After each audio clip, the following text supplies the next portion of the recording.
अशोक चिन्ह तोड़ने के मामले में पुलिस एक्शन में है। श्रीनगर में पुलिस ने इस मामले में अब तक 26 लोगों को हिरासत में लिया है।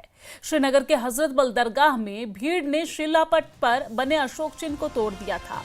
और आपको जानकारी दे दें कि उस मामले में पुलिस लगातार कार्रवाई कर रही है और अभी तक की कार्रवाई में 26 लोगों को गिरफ्तार किया गया है। ये तस्वीर आप देख रहे हैं जहां पर शिलापट पर अशोक स्तंभ का जो चिन्ह लगा था उसे तोड़ने का काम किया जा रहा है, नारेबाजी की जा रही है, विरोध किया जा रहा है। हालांकि इस मामले में सियासत भी लगातार जारी है। इसकी सियासत न सिर्फ जम्मू तक टिकी हुई है बल्कि बिहार चुनाव पर भी इसका असर देखने को मिल रहा है। लगातार यहाँ पर सवाल खड़े किए जा रहे हैं, लेकिन कांग्रेस इस पूरे मामले पर चुप्पी साधे हुए है।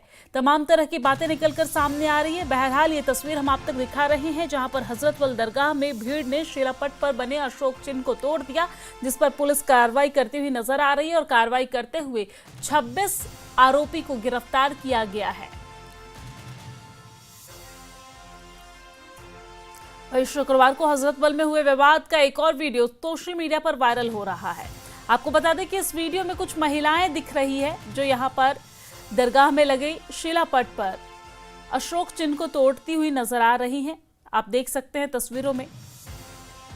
और यहां पर शिलापट पर पत्थर बरसाती हुई महिलाएं दिख रही है। हालांकि अब तक इसमें से किसी महिला को हिरासत में नहीं लिया गया है, लेकिन 26 पुरुष को हिरासत में लिया गया है।